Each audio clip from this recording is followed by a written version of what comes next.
Hello. We're recording. Yeah. So I didn't do that like on purpose. I forgot to uncheck recording. Whoa, your armpits. Oh, you want to see my back? Okay, so can we please talk about like this like on the podcast, because I've never had cupping done and I really feel like we need to talk about this. I would love to. And I feel like, so Dawn, I don't know if Andreas would do it. That's who I see now. But the owner of like the practice, Dawn, I feel like I've talked to her before about maybe coming on like a podcast, but I feel like she would. She has her PhD in What is going on? What kind of apparatus do you have going on here? What is happening? I can't show you, but my laptop webcam stopped working. Like I did an update, like an Apple update, and it stopped working. You're recording right now. Yeah, I know. Yeah, I know we're incriminated right out of the gate. No, but for the record, I can always edit out anything. So, or we can just say recording now and then start the podcast from there. Perfect. Total incriminating evidence right here. Anything we say.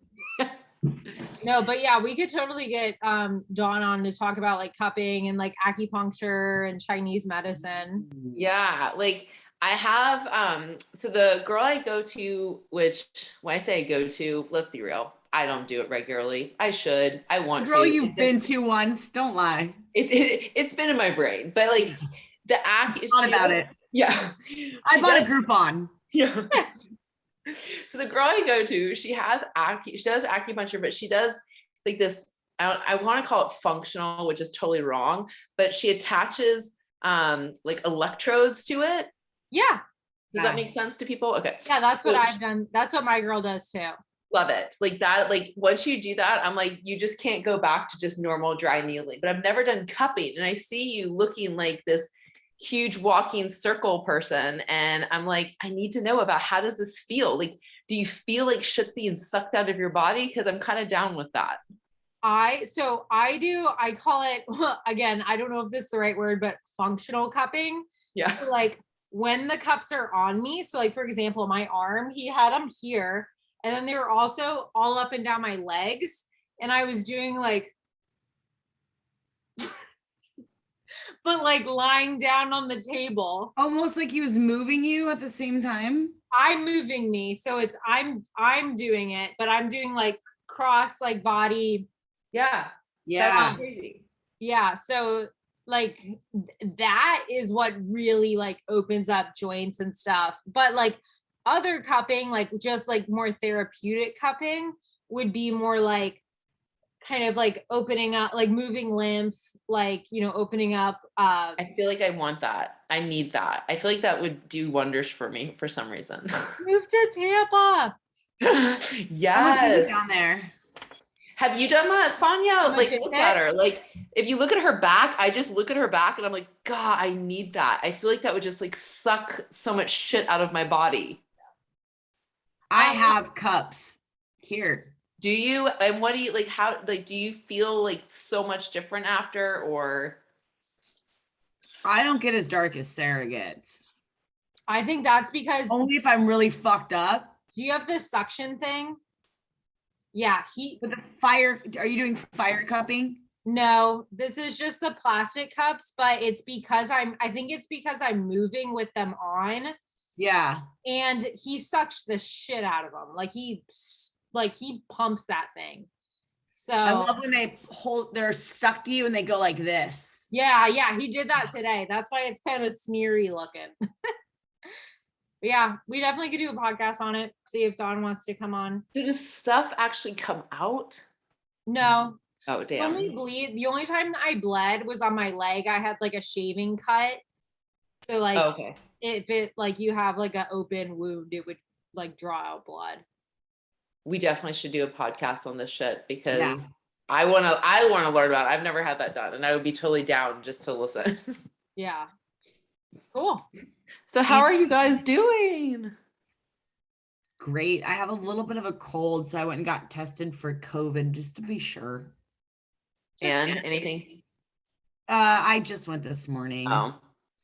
I thought I had allergies. I just started sneezing like deadly out of nowhere, but I took allergy medicine and nothing happened. I was like, Womp womp. I mean, I never get SICK. Yeah. So I've been taking the Zicam lozenges because normally if I get anything, those help knock it out. Well, how far are you in your gut protocol? With also, I'm 1 week in. Oh, it could be with that, just saying. Yeah, like flushing stuff out. Yeah.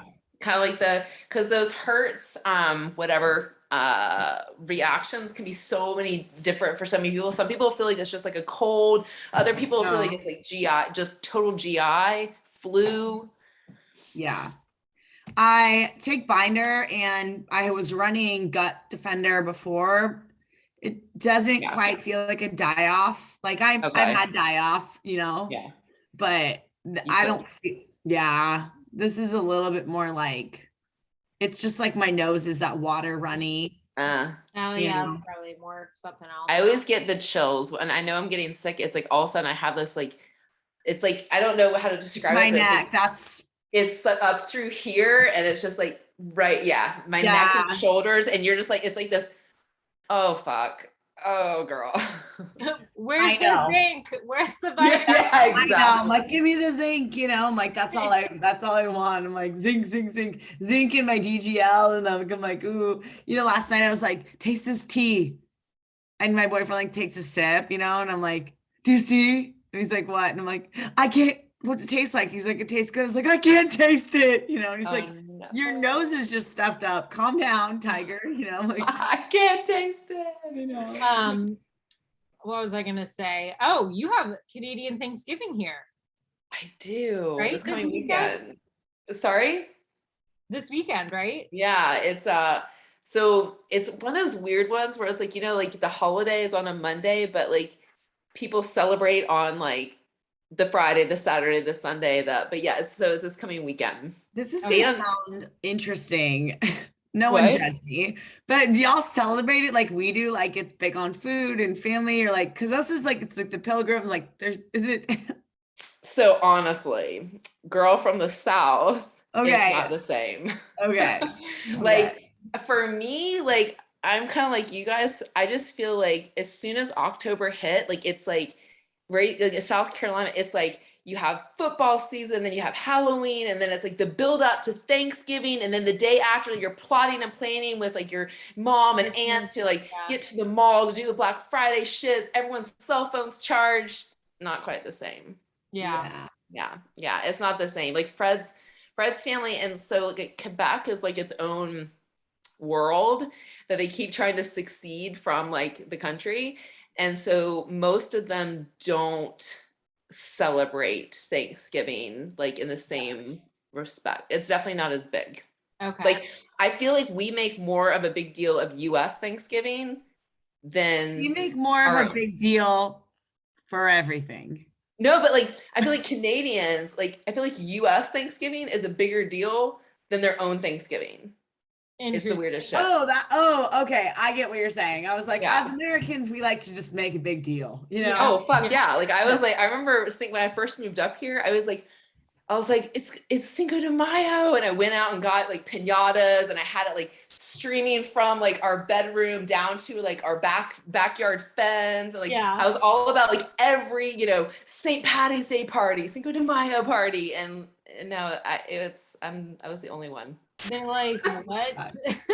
I know, which is like a perfect segue into the podcast, how to prep for this shit, because it's true. It's like right now, it's like it's happening right now. It's like, because all of a sudden it's like Halloween, then it's like Friendsgivings, right? Yeah. Then it's Thanksgiving, then it's Christmas, then it's holiday travel, then it's this. And it's like, I think so many people right now are just like, okay, how am I going to manage this? 100%. I brought it up because I have a client in Canada and she asked about her weekend, coming up, how to prepare for it. And what weekend? I'm just kidding. Yeah. And I have a call scheduled Wednesday. Well, she's a legit Canadian. So Gotcha. Yeah. I have a couple. I think it just really depends on the families up here. Like I have a couple clients who Thanksgiving is a big weekend for them. But I just feel like overall, like as a country whole, it's just not quite the same magnitude. But regardless, yeah, we have a lot of holidays and like you were saying, Sonia, like just events in general. Yeah, I think that people are in a limbo. I mean, I think like one of the things that people forget too is we choose how much food is a part of it. Yes. Right. It's supposed to be gathering with people, you know what I mean? But a lot of times we become so food focused on like all the things we're going to eat and all the things we're going to do. And I think the biggest thing that you can do with navigating the holidays and preparing to parties is like, and we can all maybe just like round table of like what you guys do. But I like to, it depends. I like to reverse diet up into the holidays. I normally like to take like a diet break or just depending on what that person's lifestyle looks like. But if they're still wanting to lose weight and they're down for like the quote unquote challenge, I always have them eat a meal before they go to wherever they're going. Rather than I don't, I know that some coaches are like, fast or don't skip this meal or do that. I normally have them do like a shake, like a protein and a fat for morning because you can get away without carbs then. And I'll have them do like a veggie and a protein, maybe like a carb, like not necessarily hoard macros, but make adjustments. But protein feedings and blood sugar regulations are key to that. Fiber, protein, fats, good sources of carbs, whole grains, and staying very hydrated. And I feel like when we're on those things versus like, I'm going to Orange Theory in the morning and then I'm not going to eat all day and then I'm going to a party, lights out. The minute your body gets a taste of anything butter, sugar, salty, you're going to feel like just a crack addict on it. Like, oh my God, I need another bite, it's a little bit more. And then it's the fuck it's, right? And a lot of people are drinking as well. Yes.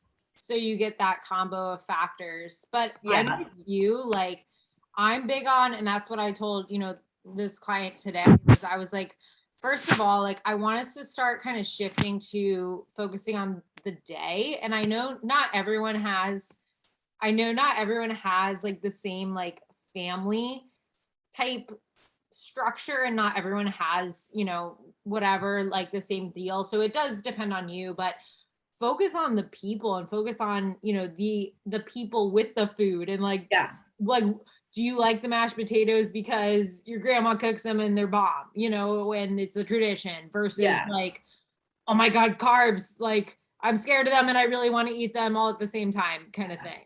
And people will be like, I don't know what's in that food. Okay, when you're tracking at home, yes, accuracy, you want to be spot on, but you can just do like half of a cup of macaroni and cheese and search for macaroni and cheese in MyFitnessPal and pick one that's realistic calories in there and log that or ball. It's kind of like that, better some than none. And then another tip is like bring a dish that is like going to kind of soothe that little foodie soul of yours, but you can track a little bit easier, that you can manage, that you can feel like fills you up. And then have that with a protein and then go for like another option. Like I would almost say like no dessert and a drink or two, or like no dessert or dessert and no alcohol, like one or the other, this or that.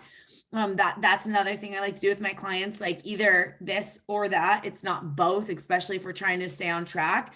And it kind of moves you away from the I can't have mindset to I get to choose one. Yeah. That idea of like checks and balances. Yeah.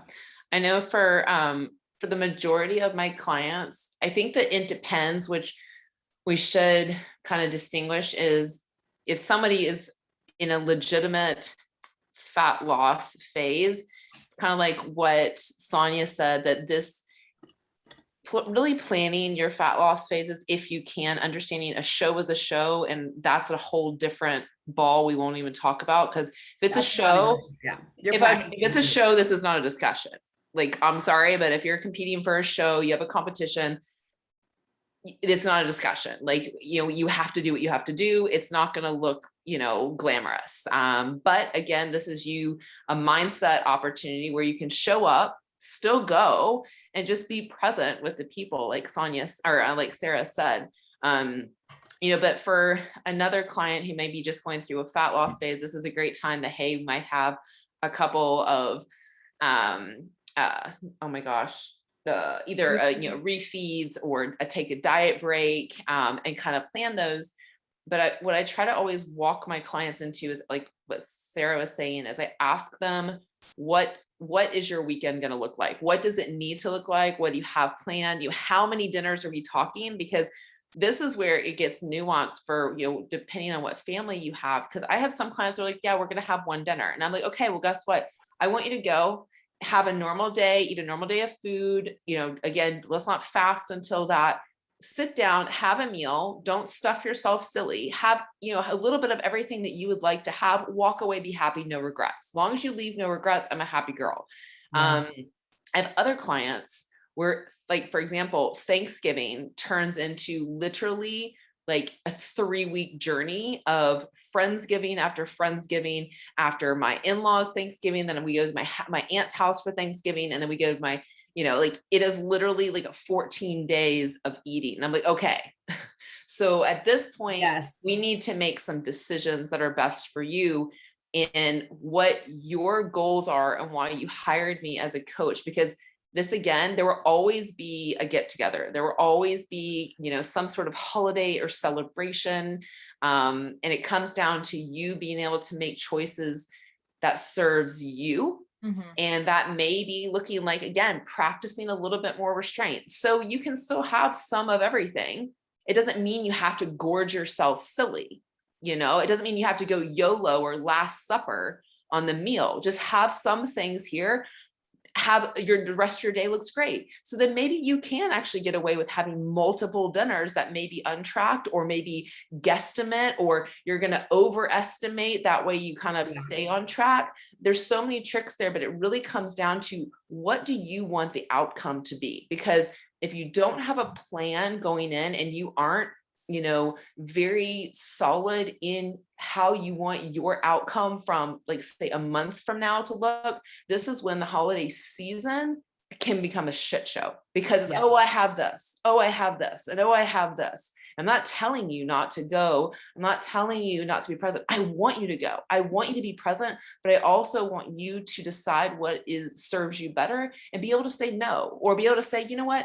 I'm good with one serving. I feel great. I'm full. I'm satisfied. That's a fucking win. Yeah. Listening to your hunger cues and listening to your satiation,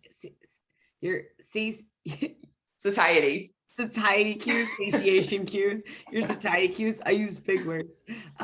Is huge. Like, that is a win to say. And I go through this, right? And this was a huge win for me. And I was actually writing that in my check-in, that like the other day I went out and I had like an untracked meal. Right now I'm running a gut protocol. And it was funny because like I was eating and I was like, I'm don't even want the rest of this. Now it's like my once a week untracked meal. And it's like, I was really excited. And it's like, but honestly, like I wasn't even really like, I didn't even finish it because I was just like, I'm full. I don't want to keep eating and not feel good, even though what I was eating is good. And like, that's a huge win, because most of the time we have this mindset of like, got to get it in, got to eat more. Like, it's not going to be there. And it's like, yo, I'm 32. Like, the pecan pie is always there. Yeah. Always there. Yeah, exactly. I think it'll be there next year. And if I can get to my goal, then I can show up next year and it's a different situation. It's really like, especially for those in a fat loss phase, like, it's not an excuse to just go overeat, because guess what? Just because you get it all in on one day doesn't mean it's any different than if you got it in over 3 days.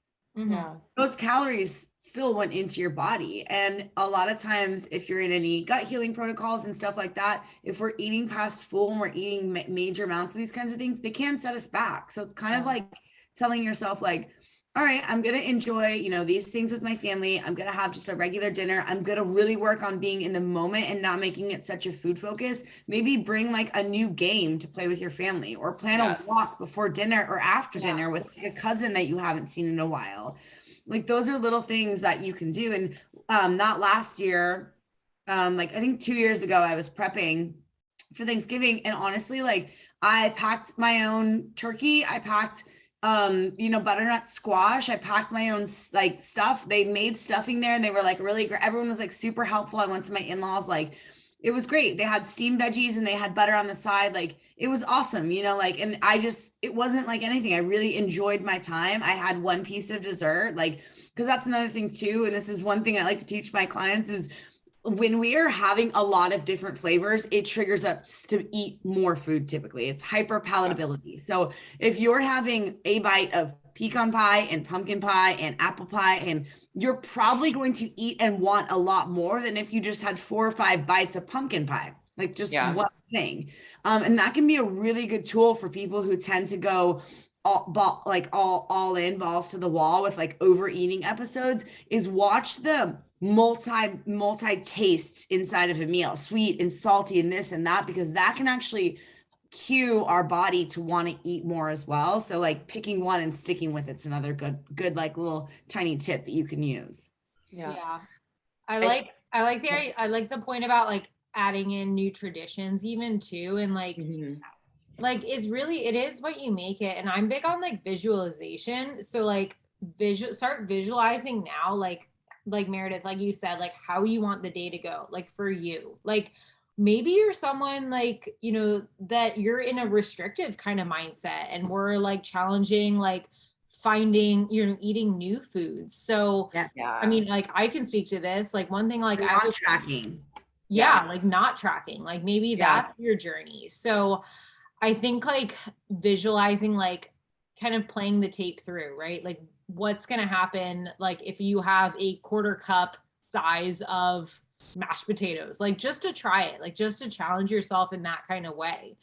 You know, it doesn't need to be like, you don't have to force yourself to do anything absurd. But I think, you know, one thing I do like to do with clients is start kind of, if anxiety around an untracked meal or eating out of the house is high, like start practicing even at home. Like, okay, let's not track your dinner. Like, let's just practice not plugging it in my fitness pal, or we plug it in my fitness pal, but don't use a food scale, whatever it is for the client. But that could be a good little way to kind of hype yourself up mentally, and do some quote unquote practice before game day. Yeah. I think another kind of good tip for folks is like making sure that when you are eating, that we're not getting into that like shoveling food, like bite after bite, but actually having a bite and putting your utensils down for a second, chewing your food well. So really making sure that we are going through those digestive habits, because a lot of times when something is so good, that's when all of a sudden we start rounding over, our shoulders are hunched, and we're literally like wolfing down your food, you know, it's like bite after bite because it's so good. So I think that sometimes what can help to, you know, really dive into that hunger cue, and am I full? You know, here again, something can be super tasty, but am I getting full, is to slow down and to put your utensils down. I know it sounds kind of trivial, but it really does help, you know, to start to eat your food, put your utensils down, chew your food well, and then take another bite, as opposed to literally just having a bite, chewing, and just kind of keep going, because that is when all of a sudden, before you know it, you have overeaten and you haven't even realized it. And I think that, you know, even, you know what, like even whether you're dieting or not, I think that's a good one. I was gonna say, like, I think of a win, like here in this whole holiday scenario, I think the biggest win for any client would be is that they can go into a holiday, a birthday, whatever, and they can have no regrets coming out, because I don't care if you're in a diet. So that's an 8, whatever, 10-week, 12-week, 16-week diet phase. But you're hiring a coach because you want a lifestyle change. And if we're going to change our lifestyle, we have to change our habits and our mindsets with food. And so when it comes to having all these holidays, number one, they're going to happen like every month of every year. You're going to have some sort of birthday or something. And so each time we have a holiday, we can practice showing up as the person who we want to become. And I think that that's a big win, is not looking at, oh, well, this is how I'm just going to treat Thanksgiving. Well, no, like this is how you want to be. This is how you want to live. You know, you want to eat good food, and you want it to be about the people and not the food. And I really like what, you know, y'all were saying about it not, you know, doing new traditions. And I know I've had a couple clients who are responsible for Thanksgiving, and they just decided, you know what, like I'm not going to make the crazy casseroles. I'm just gonna, you know, make, you know, some steamed veggies. And it turns out like everybody actually was pretty happy with it, and they didn't make 5 different desserts because they always end up having leftovers or people, didn't touch them. And so they're like, you know what? I'm not going to make a dessert this year. And everybody was okay with it. Everyone actually showed up, had good food, didn't feel crappy the next day. And I think that is the biggest win, is you're trying to establish it to be a day that it's about the family. Yes, it is about some really fun food, and it can be about food maybe that you haven't had in a while, but I mean, we don't need to get food drunk. Yeah. And I think again, Meredith brought it home too, we have to learn how to create these new patterns and habits so it's not reoccurring all the time. And I think it's a muscle and it's an activity. And once you start to do it and you get better at it, you'll find more confidence. And then before you know it, you won't have anxiety around holidays and anxiety around food, going out, being with friends, the fear of not being able to control what you eat or overeat either. And again, it's going to take time and it's going to take practice. And so it's kind of using this as an opportunity to practice is huge, and trust yourself of what do your servings look like? Like Sarah said, it's such a great tip that I love to give my clients.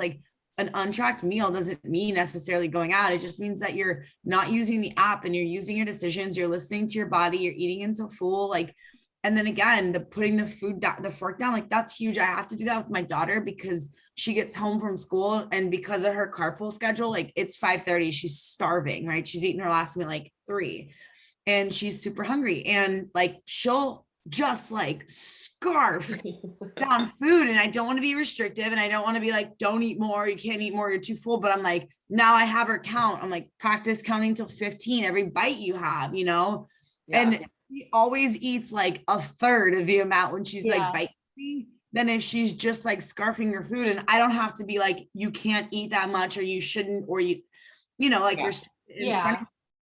Part of my gut healing with my clients is always putting down the fork and chewing. And I have clients tell me I eat so much less. And this isn't a tool how do you learn to eat less? Okay. So hear my heart on that, because that can be an eating disorder thing too. But I stand up, eat, walk around, and then all of a sudden, my meal's gone. I'm still hungry. And I'm whoa. And now when I'm really stopping and eating my food, I feel really full by the time my meal's done. I feel I'm in a good spot. That really filled me up, and I feel good. And my digestion is so much better because of it. Absolutely. Yeah. It's funny you said that. My mom used to tell us, let your belly tell your brain that you're full, So smart, right? Yeah. Yeah. Cause with kids, it's you really don't want to fuck them up. You know what I mean? Yeah. Or yeah, totally. But yeah, I mean, I think it really comes down to just get clear on your goals and own them. Walk into that event and you don't have to be a dick about it. No. It's literally the difference between I'm not allowed to have anything, I can't have that, and I feel so good. My diet is on point right now. I feel I have energy. My digestion's good. I just don't want to add anything in that's going to make me. Guys, you want to try my, butternut squash with, salt and pepper or cinnamon on it? It's really good. You want to try my rice with butter and cinnamon? It's delicious. We come in with bags of rice. Yeah. I think there's nothing worse. And I will say this because this is a really good point. Don't be that person that heroicizes, is that a word? I'm on a restrictive diet. Yeah. When someone walks in and we're I'm on a diet. Oh, I can't have that. It's announcing to everybody, I can't have that. I can't have that. I can't have that. You want a fucking award? Please don't talk about calories in and dieting during Thanksgiving. It's so frustrating because everywhere I go, people are oh, you're a health coach. Oh, you probably don't eat this. Oh, you probably don't eat this. Oh, you're probably judging me. Oh, I'm not, I don't normally eat like this. Oh, I was fasting this morning. And I'm I don't know why you keep talking about this, but I don't really care. I'm trying to eat my food, and you're continuously talking about how you dieted 2 weeks to get here and you earned your food. Yes, right. I'm focused on me. So focus on you. Don't tell the world about it. That's how you make it a lifestyle. And I think the biggest win, well, there's so many big wins as a coach, but one big win is wow, I embodied this and my friends started kind of following my lead, or my family, with wow, you don't have to talk about it, just be about it. Yeah, I think it doesn't have to be it's not the cool person's club. I mean, you are a cool club, let's be real if you care about your health, but I think it's more so the person who just like Sarah said, like you just are about it. And then people are intrigued by that. People are intrigued by you just honoring yourself, but yet you don't have to belittle other people. Like you don't need to be like, oh, you know, I wish I could have that sweet potato, but you know, it'll stick to my thought. Like me, fuck that. Like who gives a shit? I don't care where it sticks. Like One last thing maybe we should touch on is like other people's food comments to you. yeah. Like, I That's guess, tough. do you That's guys have any good tips for that? Because I mean, for me, like I just don't say anything. I just say I like it. Like I genuinely enjoy this. Like if it's really bad, like I'll say like, you know, I don't really want to talk about that right now. Like, you know, or you just change the conversation. Like Yeah. I think that's usually what I do is I either say like I like it, F off internally, or or I change the conversation. I'm pretty much the same. I know that when I was working in a public setting, like I would be eating my little snack, and you know, I always comments, oh, eating again, Mayor. Oh, you know, oh, aren't you vegan? Oh, are you doing carnivore? Or like it was always something, right? You know, oh, you're having steak in the morning, and like, oh my gosh, you know. And I know for myself, I always just said, yeah, you know, I really like it, or you know, I know it makes me feel good. Like that was the one thing I always said is it makes me feel good. I have energy. I can't wait to train later on. Keeps me fueled. I kept it simple. I never made it a conversation because I didn't want it to be. I just said, hey, it makes me feel good. And then I would potentially wrap up and move on. Yeah, I think that's a really good thing. I think one of the things to remember is that other people's opinions of you aren't your business. Yeah. So you're always going to be sitting at the dinner table. And the thing is remember that that's their shit. So like people sitting at the dinner table with you, they have probably tried and failed many diets before and have their own struggles with food, like millions of people do. Like food is one of those things. Like we talk about shame and guilt and like all of that stuff associated with dieting, and like there's a lot of shit there to be unwrapped, and each person has their own little basket of craziness around it. And when they see someone else doing something, their reaction can be based on their previous quote unquote like failures, their failed attempts, what they think about themselves because of those things, their own struggles and identities with food. And then they project that onto you. So one thing that's super simple is just like each of the girls said, just like acknowledging that. I really like to just say like, you know, like same thing, like I really feel good. I love these foods. Like this is what I want to eat. This is what I choose to eat. And then sometimes if it keeps going, because I know that like sometimes people are like, well, then they always have to make a comment about this. It's kind of like, I'll just hit them with the, wow, you are really concerned about my food intake. I love you because I can see you doing that. Wow. Yeah. Wow. Yeah. Wow, this is a thing for you, isn't it? And they'll go, it's not a thing for me. Okay, well, you keep talking about it and bringing it up. It seems like it's a thing for you, you know, like, Yeah. and then they'll be like, all right, fine, I won't talk about it. And then normally they never bring it up because I might identify for them that this is an actual thing for you, not for me. I'm fine. You keep bringing it up. I think one last thing I would say is just to remember to everybody that you can justify as much as you want and try to explain to somebody as much as you want, but understand they won't understand because it is not them in your shoes, and they don't have to understand. And you really have to make sure that you pick and choose maybe those conversations to have. And sometimes it's just better to know that you can say, hey, I don't want to have that right now, or no, thank you. And no, thank you. And no, that's a sentence. You don't need to follow that up with because, or I don't want that because of this. Like, just, no, I'm good. If someone offers you something, no, I'm good. You know, thank you. I'm fine. You know, oh, I don't want any right now, but thank you. I feel good. Yeah. Yeah. That's it. That is a sentence. That is a statement. You do not need to justify anything to anybody. Now, if someone, you know, asks, you know, hey, why? Here again, for myself, I just simply follow it up with, I'm good. I really just don't want any of that right now. And leave it at that, because I understand that no matter what I say, my reason why is going to be, it's not their why. And that's okay. Yeah. Mic drop. Mic Yeah. drop. have clear intentions, own them, go in with a game plan. Maybe have a coach too to guide you. Yeah. Exactly.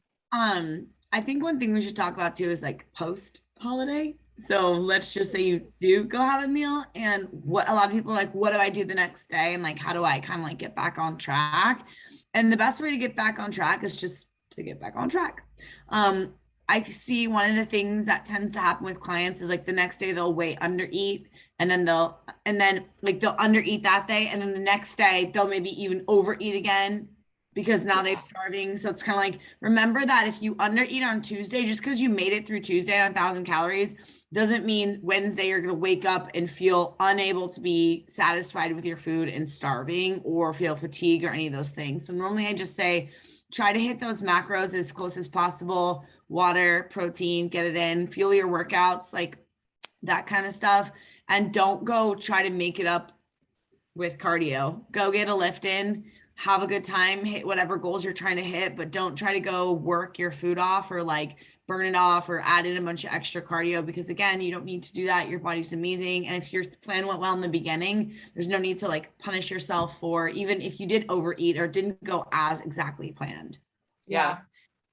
If you're and again, for some people, if a scale weight is going to be a mental fuck for you and make you feel like you're a failure, for a lot of clients, I tell them, if we're going to go into the number one, have that plan, how you want it to go. And I say, hey, let's not weigh ourselves for, maybe 3-4 days, because we know it's going to, auto-regulate, things are going to come down. But even if, say, you went into a holiday and say you did exactly what we said, you had the meal, you stopped, you got up, you did not, YOLO it, just because of how those foods are cooked, maybe the salt. I mean, we're going to see a fluctuation of food volume. We're going to see a fluctuation on the scale. So for some people, they may not be in the position where they are kind of numb to the scale. And so I say, hey, listen, let's not weigh ourselves for a couple of days.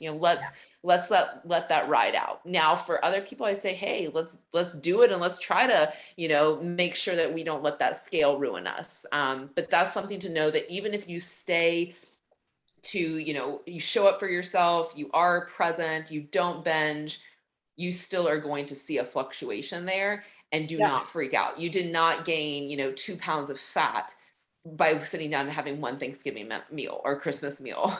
No, that scale weight the next day is not a reflection of your success or failure of the holiday. So I'm big on everything you guys said, like lift because you love it and you want to move your body, drink plenty of water. Maybe you do some quote unquote intermittent fasting because you're just not hungry. Digestion too. Yeah. That's a good point. Yeah. Normally my digestion, that's the hardest thing that for me that takes a toll, like after those like bigger meals or just like a bunch of like different foods, is my digestion is just a little bit off the next day. For me, I was like, for me, it's the just different foods, because it's just honestly, those are foods I don't have. My digestion is not feeling me the next day. And I will actually feel, puffy, my hands will swell, like my face will swell. And I'm just like, I mean, it's worth it. I definitely didn't binge eat. I feel great and I was present, but just the different types of food and how they were cooked, like you can do the best of jobs, unless of course, like you are literally making the same foods you always eat, but you are going to have some sort of residual something. Yeah. And in those cases, like if you are traveling, like let's say it's like a weekend away, like maybe pack your own food for like afterward, or like go grocery shopping with, the family, to get some stuff for you. Even a meal prep company, like have it shipped to the house or the hotel. Just so then again, you can just kind of start the momentum to getting back on track, start feeling good. If we're working through digestion issues or anything.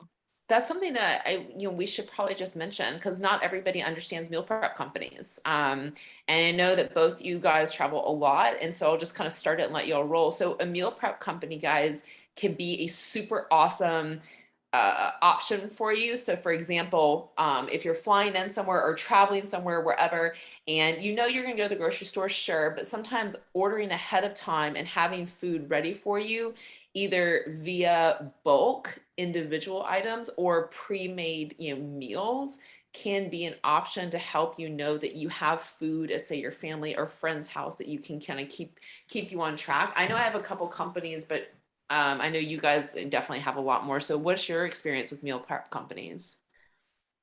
I use either Icon meals, and then I actually recently discovered Mega Fit meals. I have not used them, but I've been having clients use them, and they are really good feedback. The macros are really, really good. Sometimes these meal prep companies cater a lot to taste and keto. And so what I mean by that is keto's like this hot thing. So when you have 60 grams of fat in your macros a day and your meal has 35, it's not going to be useful, right?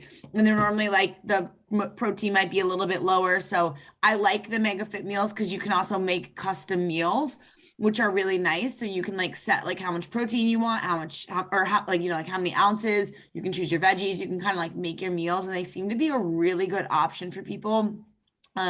Icon is great. Again, you can do the same thing where I've had really good success with them. They're delicious. So those are two options that you can go with. I think Mega Fit meals cost wise a little bit better, but I haven't like stacked them next to each other. Yeah, I haven't compared head to head price wise. I mean, I'm not affiliated with either company, but I can tell you quality wise, I've been happier with MegaFit, just taste and, freshness, how it seems. But I mean, yeah, when I was in Pittsburgh, that's what we did. We shipped custom. My only gripe with them is some of the meals are like 50 plus grams of protein. And I'm like, that's just gonna that's like, for a female, like that's a lot of your protein. So I do the custom, or you can just order like protein. What I did was like protein and veggies in the bulk. And then you just bring your own rice cakes, oatmeal, whatever. Yeah. Or that's something easy to buy, when you're traveling. Yeah. So it's always an option, guys, if you are traveling for the holidays, and you're going to be somewhere for like a weekend or a couple days. And here again, think about saving time, because I know for myself, one of the first places I go is a grocery store, or if I have family members that know me well enough, they normally ask me, hey, Mare, can you send me a list of a couple things that you might like to have? It's pretty basic, hey, I'd like to have some chicken breasts, so these are the veggies I like. But here again, around the holidays, like let's be real, it's a shit show. Everyone's running around. So sometimes it's nice just to say, hey, I'm going to order this online. It's going to be delivered to your house.